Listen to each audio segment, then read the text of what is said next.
let's lighten the mood and have a couple of funny poems and songs. Oh, Sam's joining me here. We're still at the party.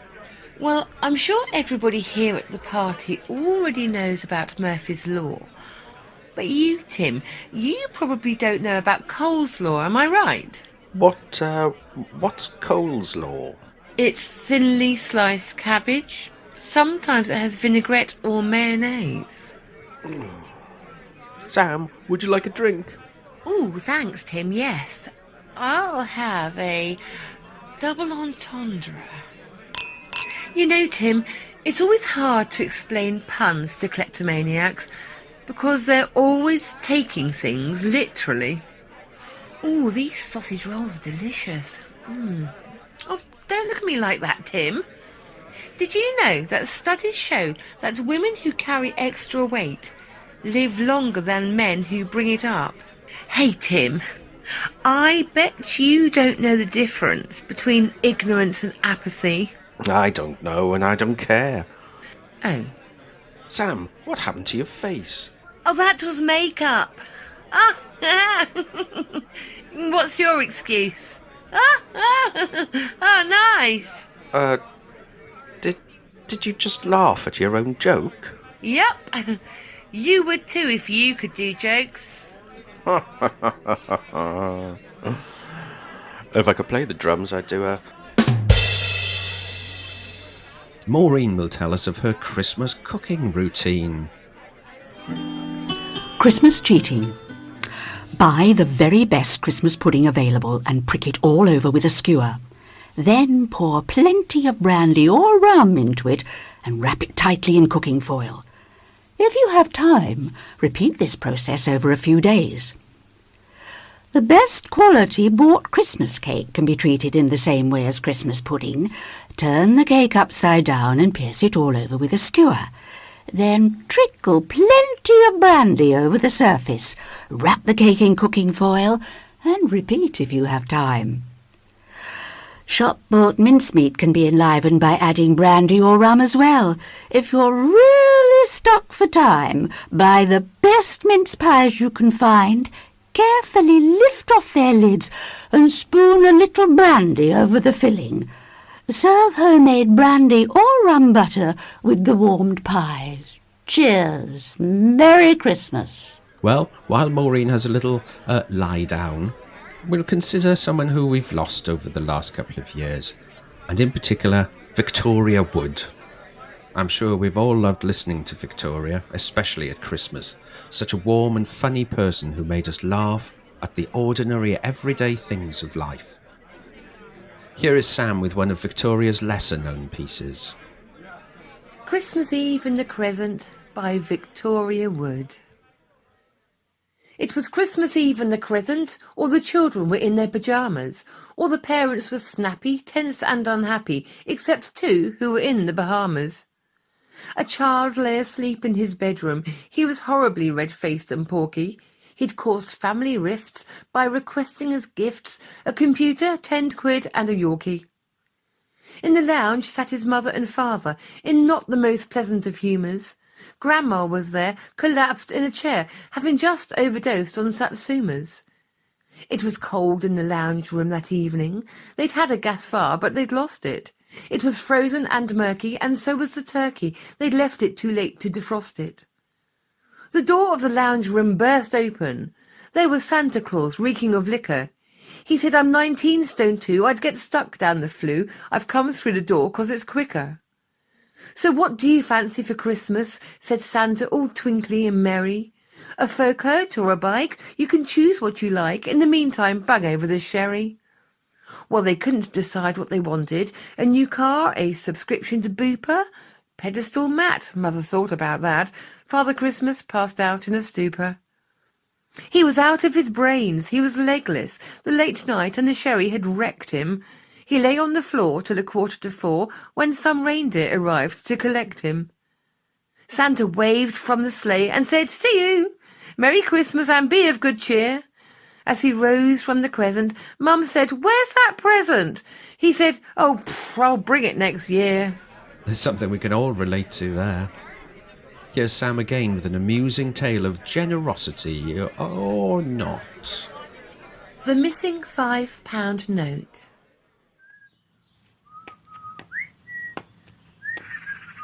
Morning, George. Chippenham George worked for the post office, and his job was to process all the mail that had illegible addresses. Now one day, just before Christmas, a letter landed on his desk, simply addressed in shaky handwriting to God. Well, with no other clue on the envelope, George opened the letter and read, "Dear God, I am a 93-year-old widow living on the state pension. Yesterday, someone stole my purse. It had £100 in it, which was all the money I had in the world, and no pension due until after Christmas. Next week is Christmas, and I had invited 2 of my friends over for Christmas lunch.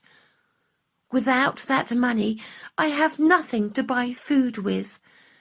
I have no family to turn to, and you are my only hope. God, can you please help me?" Well, Chippenham George was really touched, and being kind-hearted, he put a copy of the letter up on the staff notice board at the main Fareham sorting office where he worked. The letter, it touched the other postmen, and they all dug into their pockets and had a whip round. Between them, they raised £95. So, using an officially franked post office envelope, they sent the cash on to the old lady, and for the rest of the day, all the workers felt a warm glow thinking of the nice thing that they had done. Well, Christmas came and went, and a few days later, another letter, simply addressed to God, landed in the sorting office. What have you got there, George? Many of the postmen, they gathered around while George opened the letter. It read, "Dear God, how can I ever thank you enough for what you did for me? Because of your generosity, I was able to provide a lovely luncheon for my friends. We had a very nice day, and I told my friends of your wonderful gift. In fact, we haven't gotten over it yet, and even Father John, our parish priest, is beside himself with joy. By the way, there was £5 missing. I think it must have been those thieving fellows at the post office." Dear me. Well, George could not help musing on Oscar Wilde's quote, "A good deed never goes unpunished." Well, that just shows you how things can be misunderstood. Sarah Lusher joins us now with 2 tales, Help Wanted and a much-loved classic. Help Wanted by Timothy Tutcher. Santa needs new reindeer. The first bunch has grown old. Dasher has arthritis. Comet hates the cold. Prancer's sick of staring at Dancer's big behind. Cupid married Blitzen, and Donder's lost his mind. Dancer's mad at Vixen for stepping on his toes. Vixen's been thrown out. She laughed at Rudolph's nose. If you are a reindeer, we hope you will apply. There is just one tricky part. You must know how to fly.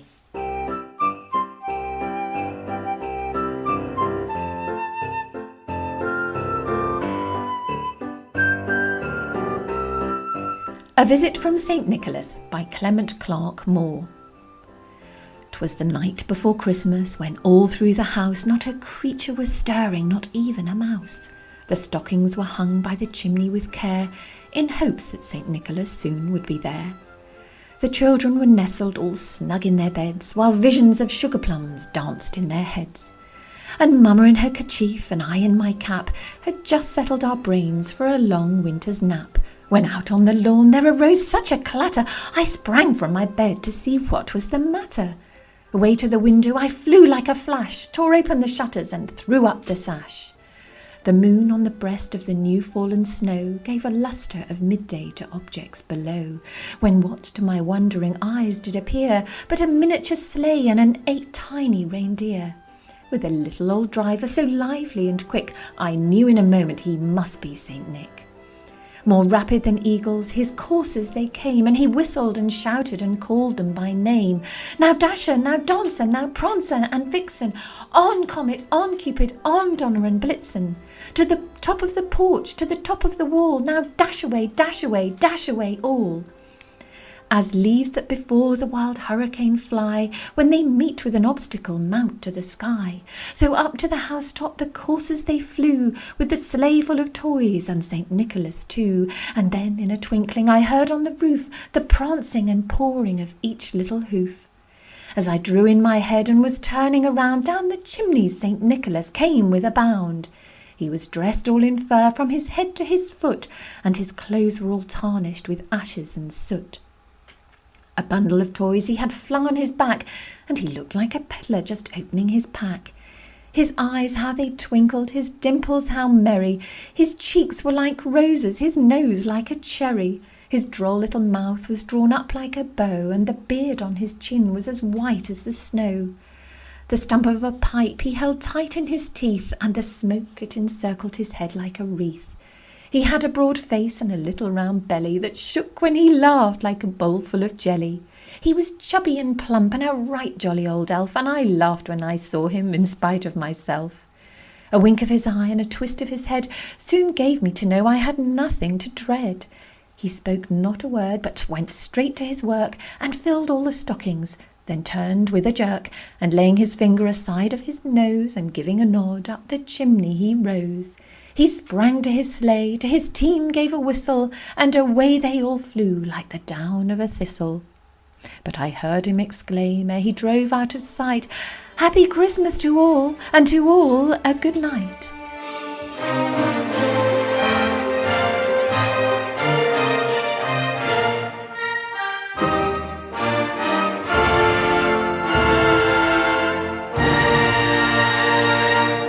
That was lovely. Stay tuned for the answers to the film music quiz coming next. Christmas by Sir John Betjeman.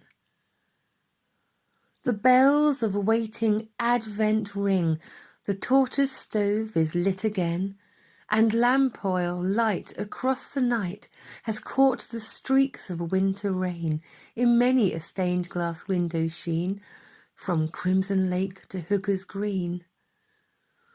The holly in the windy hedge and round the manor house the yew will soon be stripped to deck the ledge, the altar, font and arch and pew, so that the villagers can say, "The church looks nice on Christmas Day." Provincial public houses blaze, corporation tramcars clang, on lighted tenements I gaze, where paper decorations hang, and bunting in the red town hall says, "Merry Christmas to you all." And London shops on Christmas Eve are strung with silver bells and flowers, as hurrying clerks the city leave to pigeon-haunted classic towers, and marbled clouds go scudding by the many-steepled London sky. And girls in slacks remember Dad, and oafish louts remember Mum, and sleepless children's hearts are glad, and Christmas morning bells say come, even to shining ones who dwell safe in the Dorchester Hotel. And is it true? And is it true, this most tremendous tale of all, seen in a stained glass window's hue, a baby in an ox's stall? The maker of the stars and sea become a child on earth for me? And is it true? For if it is, no loving fingers tying strings around those tissued fripperies, the sweet and silly Christmas things, bath salts and inexpensive scent, and hideous tie so kindly meant. No love that in a family dwells, no carolling in frosty air, nor all the steeple-shaking bells can with this single truth compare, that God was man in Palestine, and lives today in bread and wine.